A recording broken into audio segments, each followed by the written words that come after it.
Good day, everyone. Today, I would like to discuss the part 11, 12, 13, and 14 of Implementing Rules and Regulations of Quarantine Act of 2004 pursuant to RA 9271. Part 11, Measures on Public Health Emergencies of International Concern o PHEIC. Section 53, Preparedness and Response Guidelines. The Bureau of Quarantine shall institute rules and regulations for the control of the spread of international public health emergencies. In the event of an outbreak, the Director of the Bureau shall recommend to the Secretary of Health these measures to prevent the spread of such public health emergency. These measures include apprehension, detention, or surveillance of suspect cases considering individuals who have been exposed to the infection of dangerous contact and declaring the area where the emergency occurred as an under quarantine.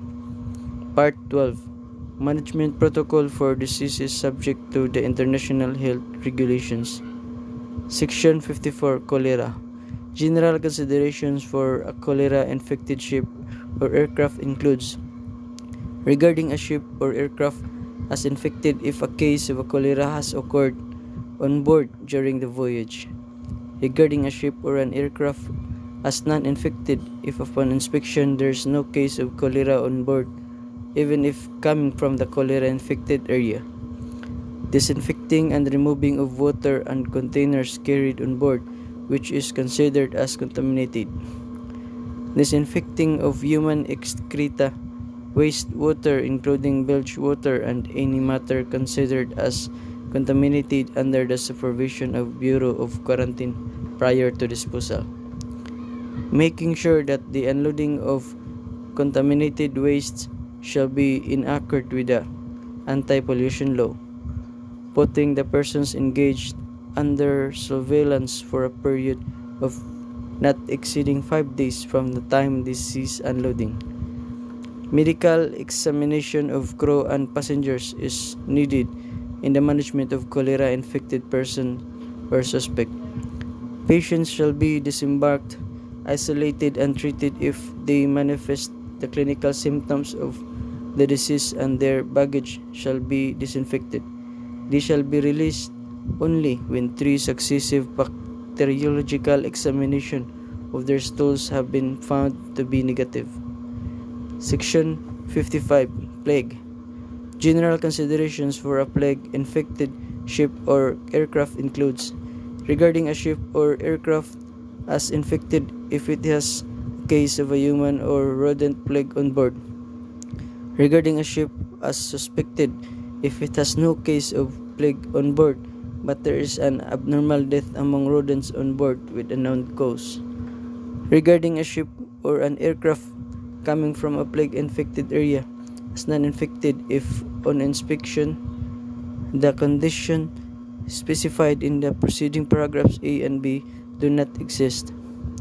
Putting a ship or an aircraft under fumigation if there is a human or rodent plague on board, and if there is a moderate or heavy rodent infestation coming from plague-infected area.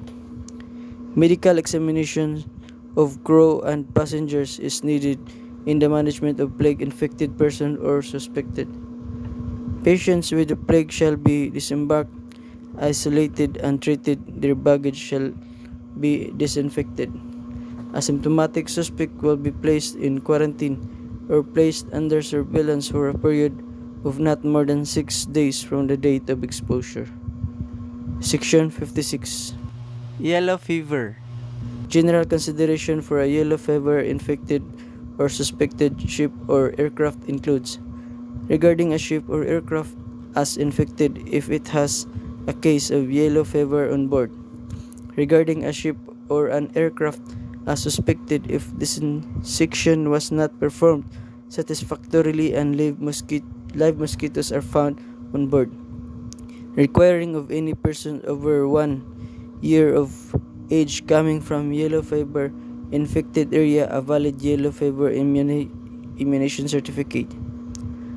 Placing any person arriving from yellow fever infected area without a valid certificate of vaccination in quarantine for a period of not more than 6 days. Medical examination of crew and passengers is needed in the management of yellow fever infected person or suspect.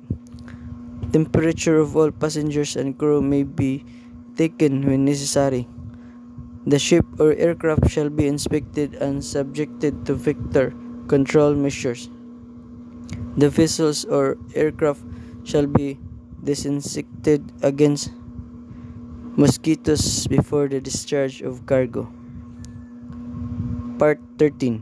Medical clearance of foreigners for immigration purposes. Section 57. Medical examination of foreigners or aliens for immigration purposes. The Bureau of Quarantine is mandated to conduct physical and medical examinations of foreigners or aliens seeking residency in the country. There are three classifications of defects and diseases for foreigners, aliens which are subject to administrative disposition by the Bureau of Immigration. These are Class A, B, and C. Only regular quarantine medical officers can issue the medical clearance of foreigners or aliens. These examinations include chest X-ray, serology, stool examination, urine examination, and other examination when necessary. Part 14. Utilization of income. Section 58. Authority to utilize at least 50% of the income. The 50% income generated shall be retained and constituted as a trust fund to augment the requirements of the Bureau for the maintenance and other operating expenditures or MOOE and capital outlays. The other 50% shall be treated as income in the general fund to be remitted to the Bureau of Treasury. A separate books of accounts shall be maintained to cover the receipt and utilization of all income collected. Incomes like vaccination fees, laboratory fees, derating fees, service fees, and fines and penalties shall be constituted a trust fund, and the interest from it shall be remitted to the Bureau of Treasury as well. The utilization of the income shall be approved by the Director of Quarantine. That's all. Thank you.